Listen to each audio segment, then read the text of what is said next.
আমার চ্যানেলে তোমাদের সকলকে স্বাগত। আজ আমরা ক্লাস 3 রায় মার্টিন প্রশ্নবিচিত্রা থেকে অঙ্কের দ্বিতীয় পর্যায়ক্রমিক মূল্যায়নের 12 নম্বর স্কুল সলভ করব।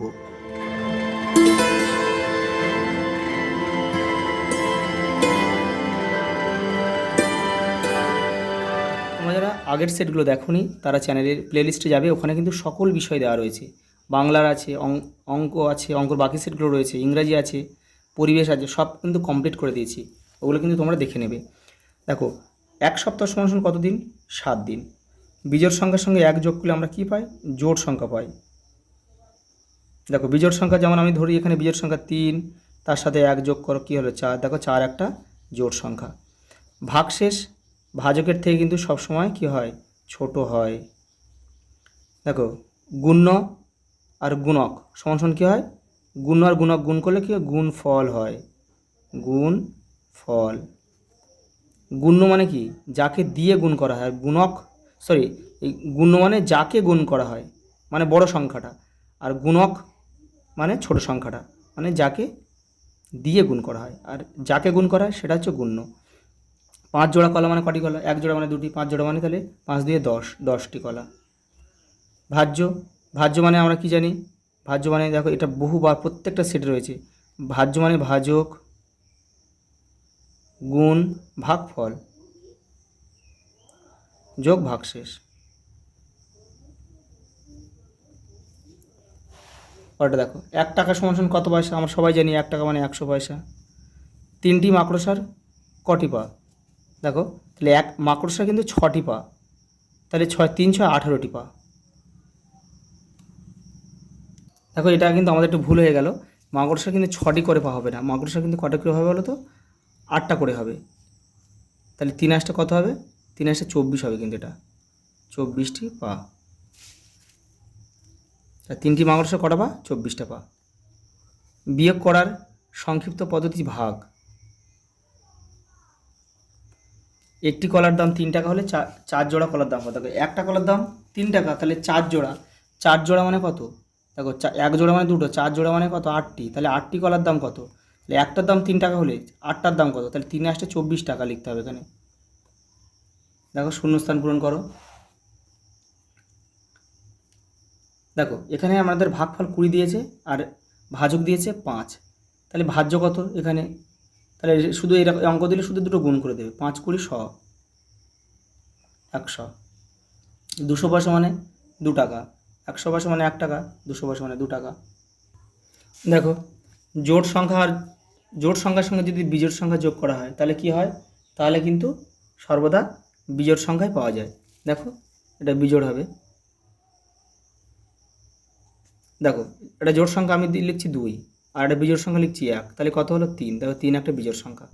39 সংখ্যাটি কত দ্বারা বিভাজ্য? দেখো, 39 সংখ্যাটা দেখো 3, দেখো 3 13 39, মানে 13 দ্বারাও বিভাজ্য, 3 দ্বারাও বিভাজ্য। এটা দেখো 3 আর 9, দেখো কোনো সংখ্যা 3 দ্বারা বিভাজ্য কিনা বুঝবো কী করে? অঙ্কগুলো যোগ করে নেবে। 3 আর 9 যোগ করে 12, দেখো 12 3 দ্বারা মিলে যাচ্ছে, 3 4 12, তাহলে এই সংখ্যাটা অবশ্যই 3 দ্বারা যাবে। সংখ্যাটি কত দ্বারা হয়? তাহলে 3 দ্বারা বিভাজ্য, আবার 13ও লিখতে পারি আমরা। শুধু 3 লিখলে হয়ে যাবে। 7 দিন সমান কত সপ্তাহ? 70 দিন সমান কত সপ্তাহ? তাহলে 1 সপ্তাহ মানে কত? 1 সপ্তাহ মানে 7 দিন। তাহলে এটাকে 7 দিয়ে ভাগ করো, 7 10 70, তাহলে 10 সপ্তাহ। 10 টাকা 20 পয়সা সমান কত পয়সা? দেখো, 1 টাকা মানে 100 পয়সা, তাহলে 10 টাকা মানে কি? 1000 পয়সা। তাহলে 1000 পয়সা, তাহলে 1020, 1020 পয়সা। 72 ভাগ 7 করলে ভাগশেষ কত হবে? দেখে নাও। তাহলে 72, এখানে ভাগটা করো। দেখো, 27 56, 7 63, 7 10 70। দেখো, 7 10 70 করে 2, তাহলে 2 কিন্তু ভাগশেষ হবে 2। দেখো, এখানে 1 খাওয়ালে কিন্তু এখানে 1 খাওয়ালে কী হবে? দেখো, এখানে তুমি প্রথমে 1 বসাও, তাহলে 7 1 7, যখন প্রথম ঘরেই মিলে যাবে, তারপরে যদি ছোট সংখ্যা থাকে তাহলে কিন্তু এটা শূন্য খাওয়াতে হবে, এটাই কিন্তু নিয়ম। দেখো, 11 থেকে 20 সংখ্যাগুলির মধ্যে জোড় সংখ্যাগুলি হলো 11 থেকে 20 সংখ্যাগুলির মধ্যে জোড় সংখ্যা, তাহলে 11-এর পরে কী আছে? 11 কিন্তু বিজোড় সংখ্যা, তাহলে 12। এটা আলাদা। 12 পরে 14, 14 পরে 16, 16 পরে 18 জোড় সংখ্যা। এবার 20টাও তো জোড় সংখ্যা, 20টাও কিন্তু আমাদের নিতে হবে। আয়তক্ষেত্রের বাহুর সংখ্যা কতগুলি? 4টি। দেখো এটা একটা আয়তক্ষেত্র, তাহলে বাহুর সংখ্যা 1 2 3 4। আয়তক্ষেত্র কিন্তু দৈর্ঘ্য বড় হবে, প্রস্থ ছোট হবে। 100 টাকার নোট কটি 10 টাকার নোটের সমান? ভাগ করে দাও। 100কে 10 দিয়ে ভাগ করলে 10টি নোটে 10টি 10 টাকার নোটের সমান। ওটা দেখো এই ত্রিভুজটিতে, দেখো এই চিত্রে ত্রিভুজের সংখ্যা কতগুলি রয়েছে দেখো, ভালো করে লক্ষ্য করো। 1 2 3 4, 4টে। আর দেখো এই কোনাকুনি এপারে একটা ত্রিভুজ, এপারে একটা ত্রিভুজ, আবার এপারে দেখো তাহলে হলো 6টা। আবার এই রেখাটা ধরলে দেখো এপারে একটা ত্রিভুজ, এবার একটা ত্রিভুজ, তাহলে কতগুলো হলো? 8টা। তাহলে হবে 8টি। দেখো সঠিক বিন্যাস লেখো। কি প্রথমে কি দিয়েছে দেখো, এটা দেখো বর্গক্ষেত্র, ত্রিভুজ, এটা বৃত্ত। দেখো এখানে ভালো করে লক্ষ্য করো, এখানে 4টে বাহু রয়েছে, এখানে দেখো 3টে বাহু রয়েছে, এখানে দেখো একটা বাহু রয়েছে। তাহলে দেখো এখানে পরপর শুধুর মধ্যে বাহু এখানে নাগুলো তোমরা করতে পারো। এখানে দেখো পরপর দেখো বর্গক্ষেত্র বা ত্রিভুজ, ত্রিভুজের পর বৃত্ত। তাহলে এখানে বর্গক্ষেত্র রয়েছে, বর্গক্ষেত্র পর এখানে কী রয়েছে? ত্রিভুজ। তাহলে আমরা ত্রিভুজ আঁকবো। এই দেখো এবার ত্রিভুজের পর কী আছে? দেখো এখানে ত্রিভুজের পর কী আছে? বৃত্ত। তাহলে আমরা একটা বৃত্ত এঁকে দেবো। এটাই আমাদের উত্তর। যোগের সাহায্যে নামতা গড়। এখানে যোগের সাহায্যে বলেছে, তাহলে এখানে দেখো 9 গুণ 5 মানে কি 5টা 9 যোগ করলে কিন্তু আমাদের হয়ে যাবে 1 2 3 4 5, 5 লাম 45।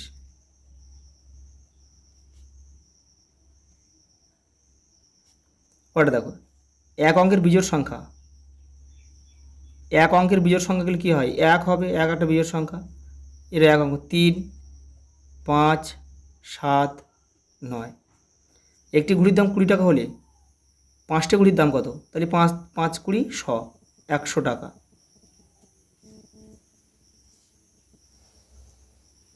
পরেরটা দেখো 4টি কলার দাম, একটি কলার দাম 5 টাকা, তাহলে 12টি কলার দাম কত? তাহলে 12টা কলার দাম কি এটা গুণ করতে হবে? 5 12 60, 60 টাকা। দেখো ভাজ্য 7 ভাগফল 26 ভাগশেষ 5 হলে ভাজ্য কত?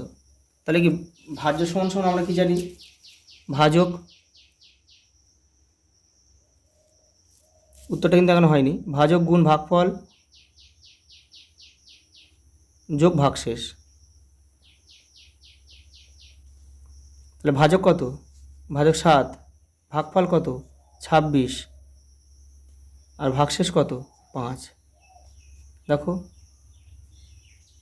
তাহলে 7 6 7 কত? 42 2 হাতে থেকে 4, 7 গুণে 14 4 14 4 18, তাহলে 18 128 যোগ 5। তাহলে এটা সমান করে দাও, যোগ করে দাও।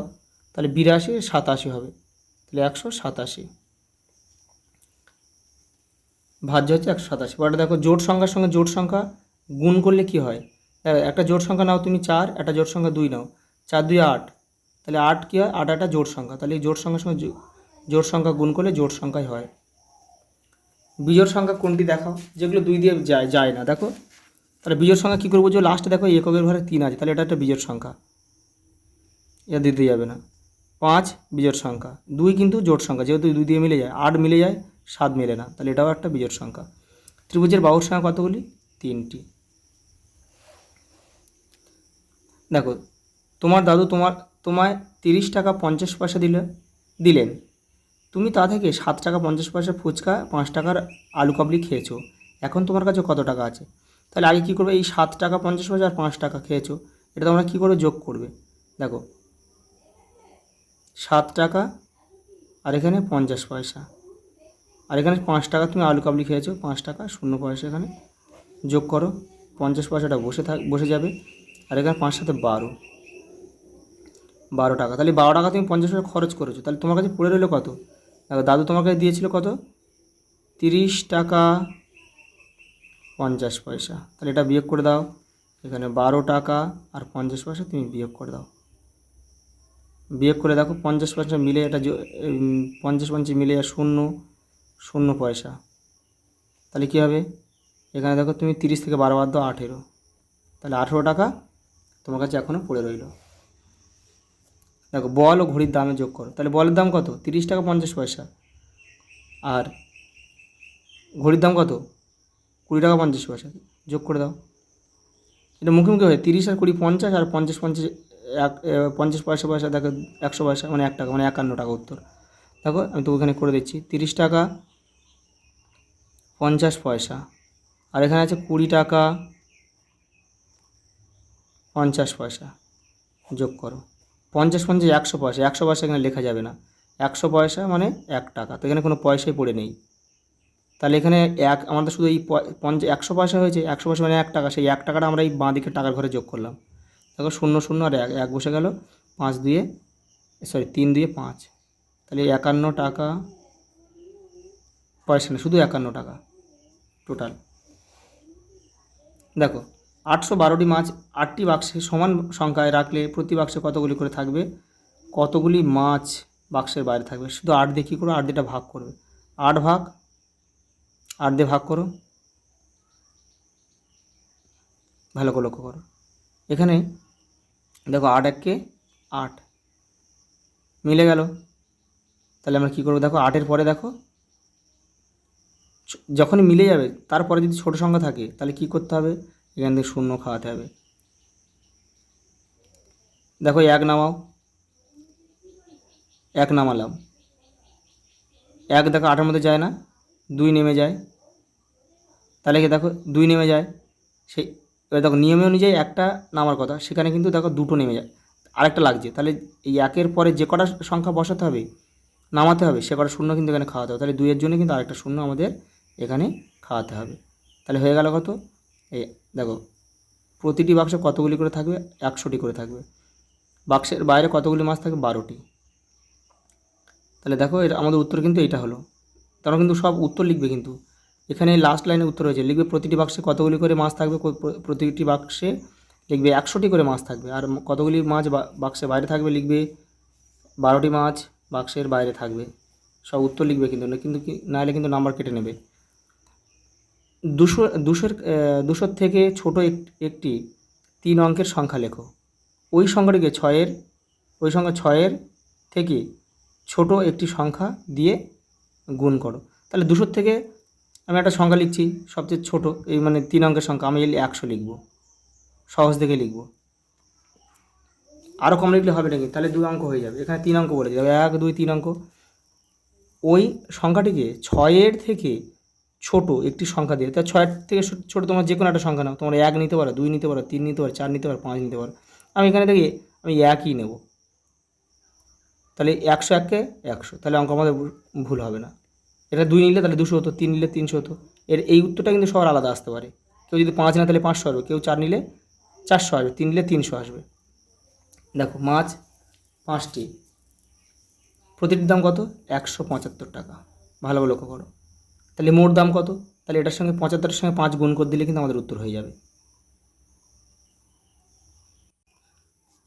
দেখে নাও 175 আর গুণিতক 5 করে দাও 5, তাহলে 5 5 কত? 5 5 25-এর 5 হাতে থাকে 2, এটা 5 5 সাথে 35 আর 2 37-এর 7 হাতে থাকে 3, 5 1 5 5 3 8, তাহলে কত? 875, এটাই উত্তর।